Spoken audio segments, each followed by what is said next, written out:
Hello. So, how are you? So yeah, I haven't uploaded in a second. I hated every video that I was making, and so I decided to do this instead. The last time that you saw me, I was reading the Heroes of Olympus series. I'll be very honest, did not finish the last book in the series because I just didn't want to keep reading it. I might get yelled at for that. And honestly, yell at me all you want. I was just not having the funnest time with that. It's not DNF, it's just I'm not continuing reading it right now. It'll probably be a minute before I do. You might ask, hey, what are you reading right now? I picked up my first ever book from R.F. Kaung, which is Babel. And I'm gonna tell you, I am going into this with extremely high hopes, okay? And this is, I think Yellowface is set in modern times, which is another book by her. This isn't. And I don't really like books set in modern times, but this is kind of perfect for me. This is around kind of the Napoleon War times. It's set in like 1836.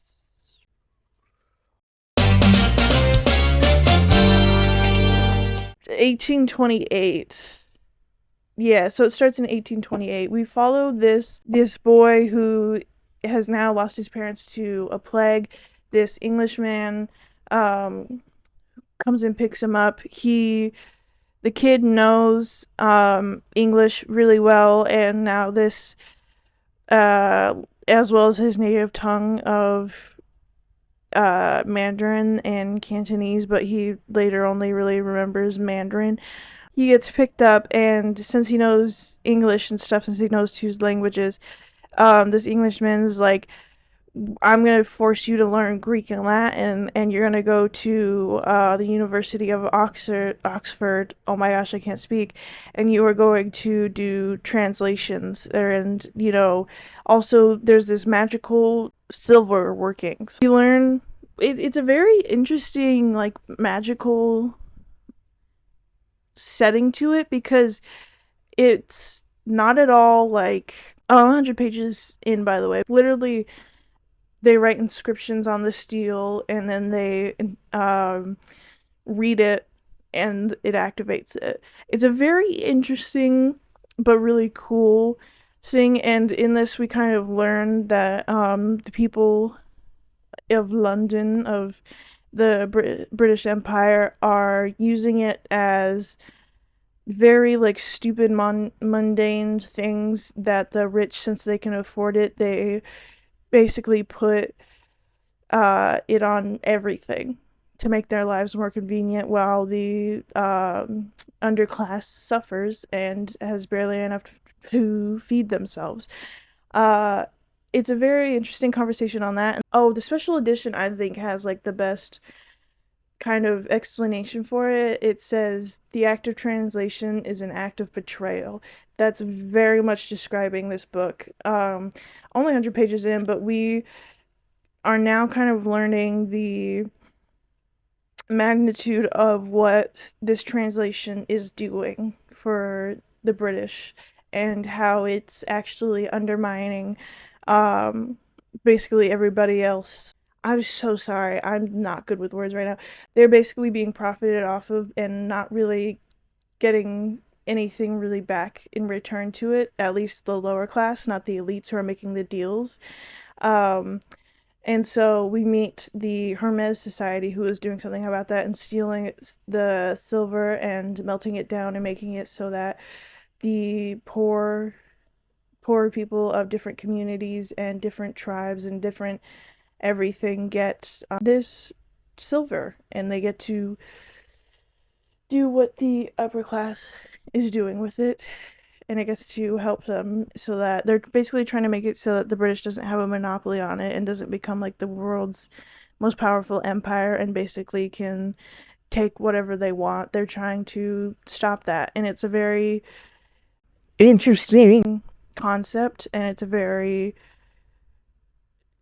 like, we're following a very naive character as of right now, and so it's very interesting to see kind of everything shift from everybody's good and, to basically being obedient and listening to everything that these people are saying to now kind of questioning everything. And it's a very interesting thing.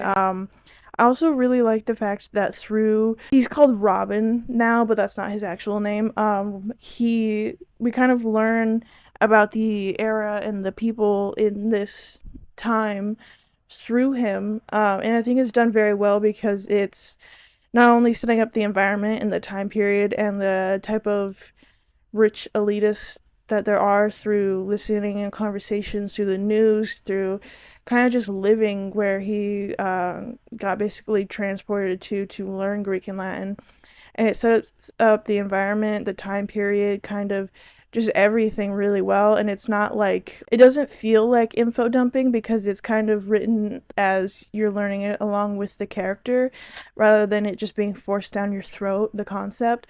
And I very much like it so far. I can tell you that I'll probably give you an up close later of this is the paperback version of it that I got from Half Price Books, but it's the text is, I mean, not really small, but it is very close together. I truly think that this book is going to be kind of about conflict of self and also what is and isn't morally right and wrong. Probably not going to be the best person to give a full in-depth description or review of this.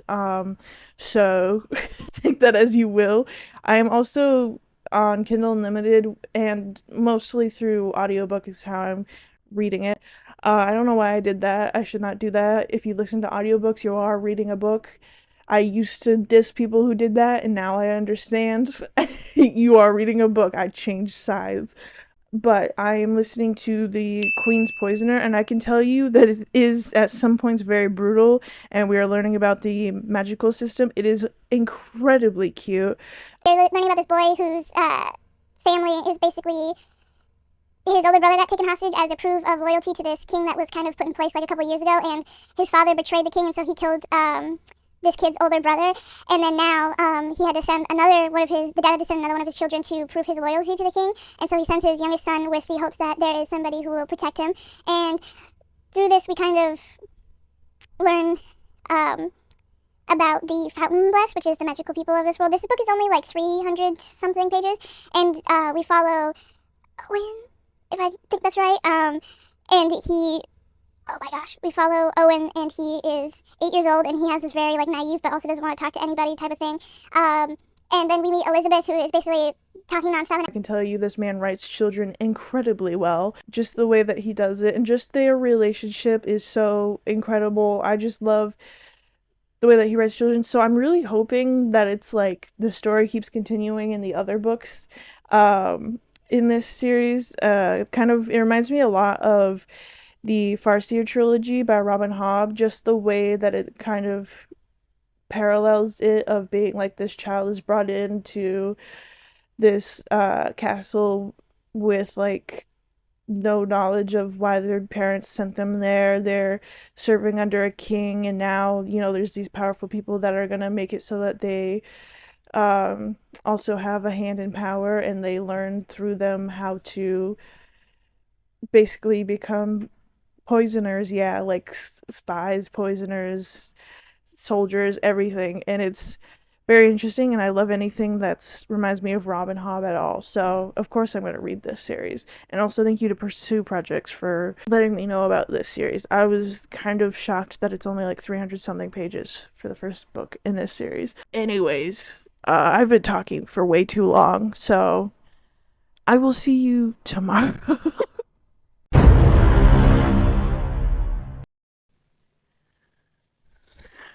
Well, hello. I showed my dad this, and he said that I look like a blueberry. So thanks, Dad. How you doing? This book with the small text, it took me today like 3.5 hours to. I started reading at like 2ish, and stopped at like 5:15 something. So you might be like, "Oh, you're a slow reader," which yeah, I kind of am, but also so you already have this small like close together text, and then she also has like these little markings that you look down at the bottom of the page when you see them to read like the explanation for that thing, which I personally like, and also sometimes it involves like the characters things and like stuff that happens to them in the future, and she's like, kind of it adds a little bit of humor to it sometimes, just and this book doesn't have a lot of that, which I mean was not expecting. So I'm not like it's not humorous. It's not humorous. I knew it wasn't going to be going into this. But I can say I've had books in the past that have even bigger text than that, but it still feels like a lot to get to even 100 pages. And I've just like quit at like 70 pages or like 80 pages. This, I've actually stayed consistent with it. I'm on page 200 right now, and I'm actually not only proud of myself, even though I did the bare minimum, also like as much as I'm still only in like on page 20. Even though I'm on page 20 and it's getting forever to get to 30, I still am enjoying the contents of this book, and it doesn't I'm not like I feel like I am slugging along with this, but I'm not like wanting to put the book down and like or throw it at the wall for how long it is, which is really nice. I can definitely tell you I knew I probably was going to, and I do very much like her writing style, the way that she uses the characters to kind of explain the stuff that's happening in the world because you learn along with them. And I think that this very much is a dark academia book. I haven't really read, I don't really think I have actually read any dark academia books. I don't really know how I feel about dark academia. I mean, I already have to suffer enough through school. I don't want to have to sit down and read about it, you know? As relatable as it is, though, to have characters, especially in this book, that are stressing about literally everything that they do, even though they're gifted, that is nice to read about and hear about. We have like this kind of heist thing going along with it, and I can definitely tell you that Robin's character throughout this has become more complex, and that's a spoiler. I can't say that, but it's so interesting to see kind of the way that his morals waver and stuff. He loves this studying and learning this all this language and having all this stuff at his fingertips. He has food, shelter. He has stuff that he basically lost when he was younger, and he's now finding that. And there's also kind of a found family trope in this, and finding the community within his three other classmates and their own experiences with people in Britain because they are all of a different race, kind of how they've had to deal with racism and people thinking lesser of them and everything. And also, just, they're in the same group of studying stuff, they're in the same classes, more majority of the time. And it's so nice to have. I love found family so much. It's like one of my favorite tropes. That's really nice to read about, and he loves the comfort of having that. And then you go to kind of the theft side of and the moral debate and just like what is and isn't wrong, and you know questioning what this facility that yes is giving him food, money, and he now has friendships because of it, but it's still doing this horrible stuff. So does that mean that he's a part of it and that he's also bad, and that these people who are nice to him and are giving him this education, are they bad people? Are they actually the villains? And even if he does commit these thefts, is he actually um doing much to help? Is it actually changing much because of how rich the British Empire is in silverworking? And it's such I just love the complexity of it so much. I definitely will say it is a lot of her talking about kind of building out the character a little bit more, a lot of her talking about the school and stuff. And we get bits and pieces here of how we're starting to get more of it now, of how silverworking works. Say that 5 times fast.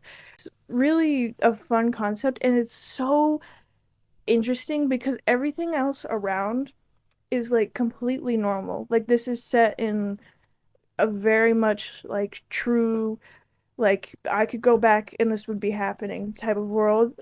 And then you have this mythical thing that is so like it's not like absurdly like crazy, so it feels like it absolutely can live in this world, and it's so well done, and ugh, I absolutely adore this book so far.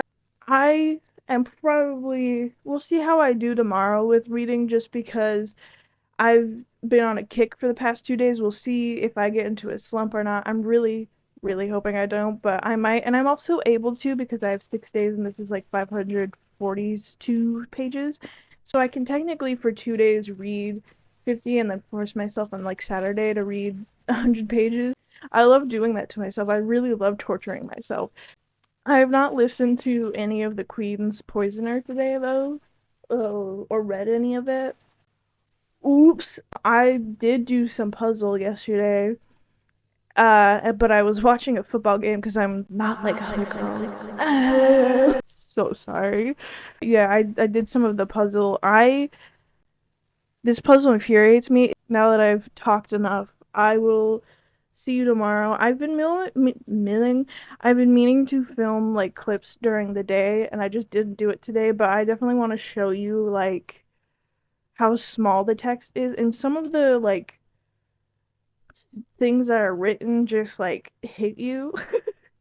And I would love to give you some of those phrases, but it's hard to give you some of those that aren't like spoilers, even though I think I've already kind of spoiled this. Oops. How do you feel about this week's video? How do you feel about it?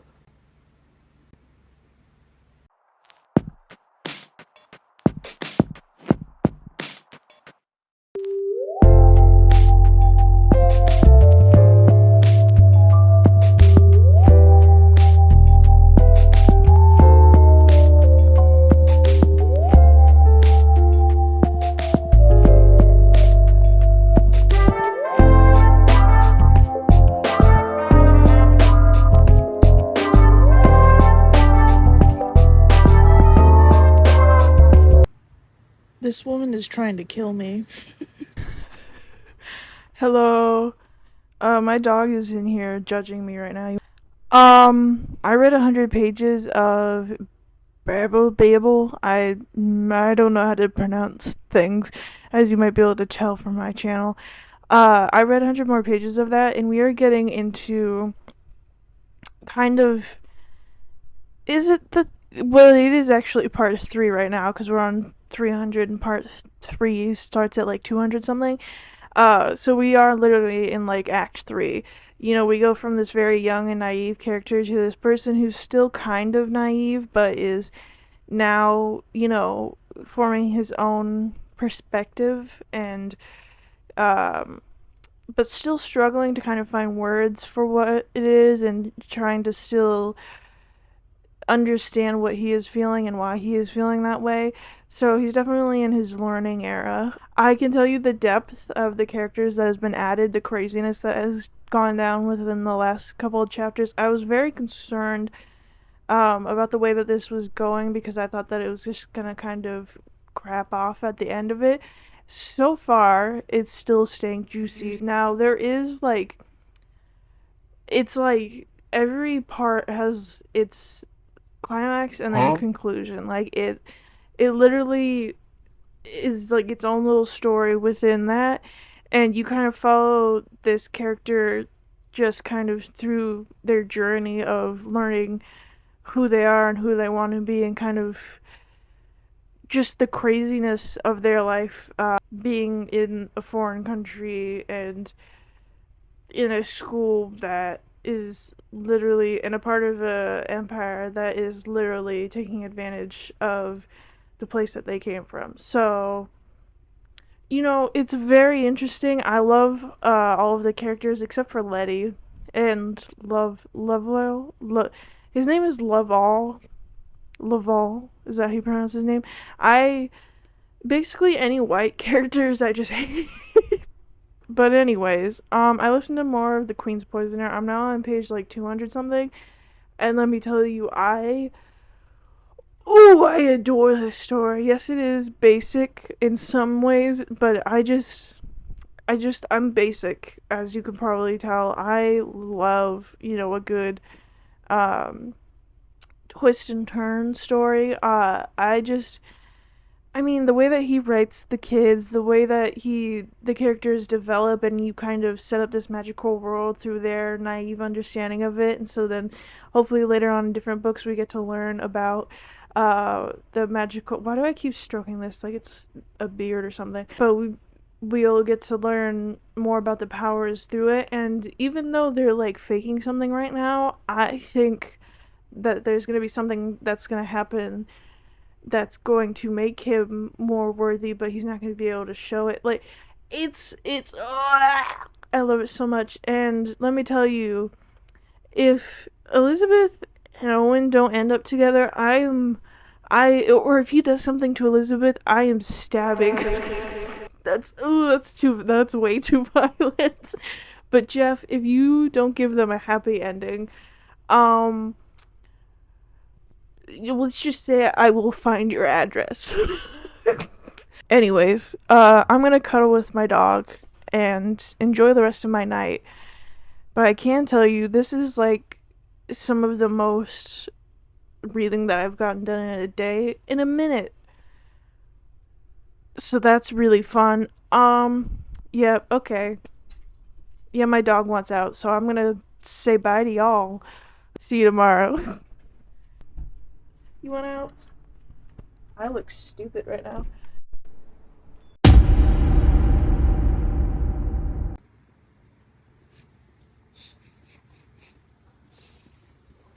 I really don't care what you have to say, my guy. I really don't care. Like, at all.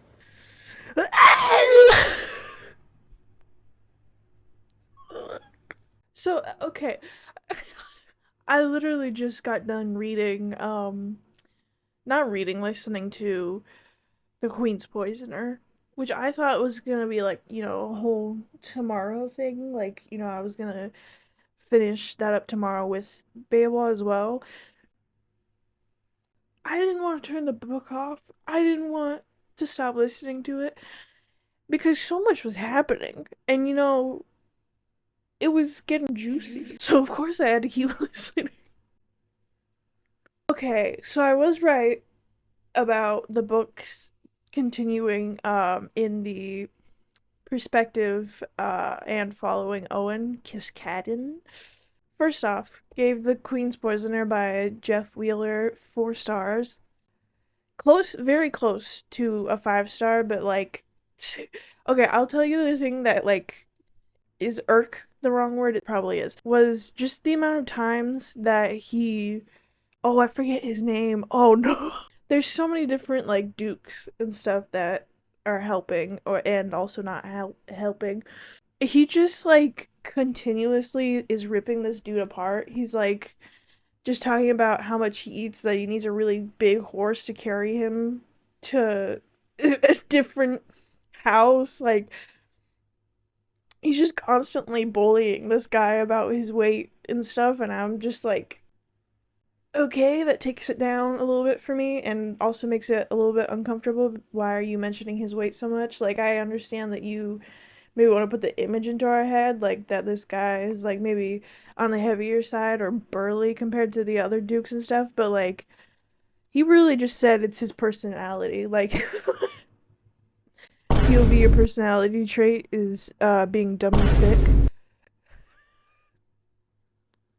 I'm sorry. It's so enraging, the ending, and it's also so cute at the same time. Like, just the relationship between Owen and Elizabeth is just so cute. Like, he just writes it perfectly. His characters, I really love them, which is really funny because Owen kind of, you see slight confidence build, and it's so good because he's not like trying to force within 300 pages like a really huge like character arc, and that he's going to be completely different by the second book. Like, of course he's going to be changed and there's going to be different stuff, and he's not going to be as naive, and he's also going to be doing different stuff in in the second book, but he's not like he's still young, he's still naive, and he's not basically just being like, just since he went through this, he's not anymore. I was doing my puzzle, and then I literally started getting up, like pacing at the end of this book.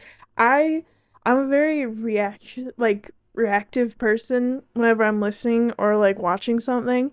Like, I'll if a couple that I like gets together, I'll like do a really embarrassing girlish like squeal. I'll like yell at somebody for doing something. So me getting up and walking around, I would have done that even if this book was bad, honestly, just because of the chaos that this book was. Would I recommend it?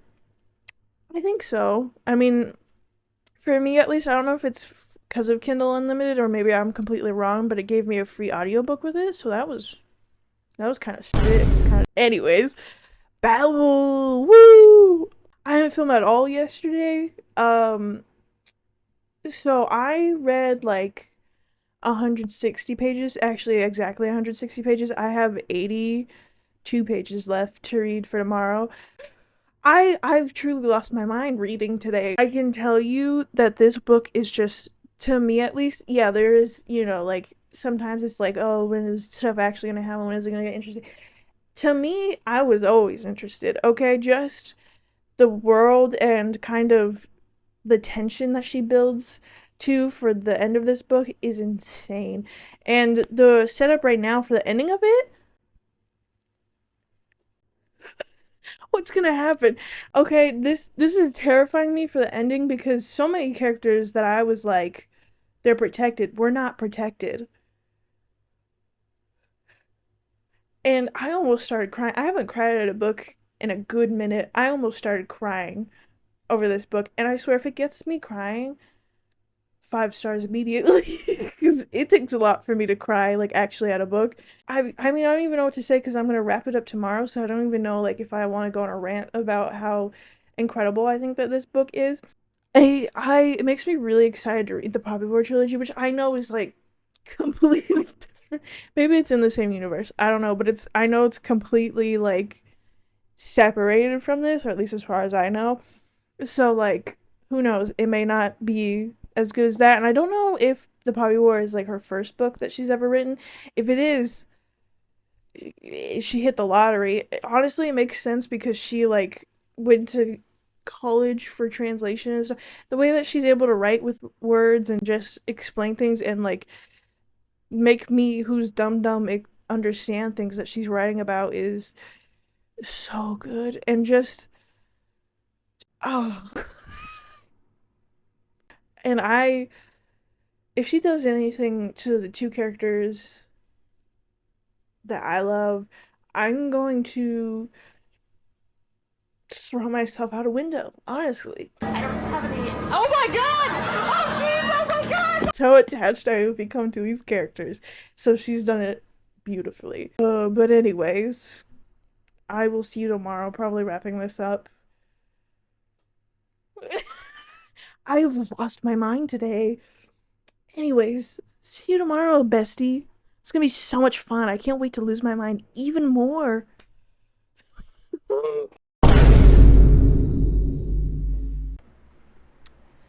Well, hello. I am very tired and didn't feel like setting up my camera or my light, so this is how I'm ending this out. I finished up Babel by R.F. Kaung and I gave it 4 stars. It was extremely close to a 5 star, which I know I said for The Queen's Poisoner, but it's very true for this book as well. This book is so good. I almost did cry, except I was too angry to actually cry. That's the effect that this book had on me. The way that she writes and makes you feel for these characters, and then she just kind of runs your head into the ground is insane. She just like she's one of those authors that doesn't care if you're gonna be angry at what she writes. She's one of the like, what she does to the characters and stuff. She does it to either further the plot or to give more strength to it and reasoning behind it more as a reader, and for the character as well. You kind of get angry along with them because you've fallen in love with characters and stuff happens to them, and it just makes you so upset. I can tell you, I definitely was not expecting for this book to take the turn that it did, or have this kind of revolution in it. When I heard, like, translation and stuff, and I was not expecting for it to go from what I thought was going to be like. My mom texted me about the fudge I made, sorry. I was expecting for it to be kind of dark academia and them going through this moral thing and maybe like taking out, some sort of system within the school. I was not expecting for the ending of this book, and it made me angry in like a good way, if that makes sense. Like, I wasn't, angry because it was stupid the way it ended. I was angry that it had to end that way. She has such beautiful and like just truly, even my dumb self could read all of the stuff and understand all of the stuff that she was telling us about literature, and just the way that she does explaining stuff as well is really nice, as sometimes it is like a full paragraph of that really tiny text, so it is like slightly annoying, but I mean, I can very much deal with it. It definitely, like, in the edition that I have, since it's smaller text, it definitely did feel like it took a while, again, like 3 hours to read 100 pages, and I am a slower reader, I will say that, but it's still kind of crazy the fact that that took me so long. But I mean, this was just a really good reading week. I would absolutely recommend both books that I read this week. I'm so excited to read R.F. Kuang's other works. I'm so sorry if I'm saying her name wrong, but I am really excited to read her other works because I've heard that the Poppy War is really like dark, and if this book, I was not told that it was going to be dark. If they're describing that those books, the Poppy War is dark, and I wasn't told about the darkness in this book, I'm going to probably suffer while reading that series, and I honestly can't wait. I is Thank you so much for watching. Like and subscribe. Sorry that I've been away for a little bit. Yeah. I will hopefully see you next week. Anyways, bye, bestie.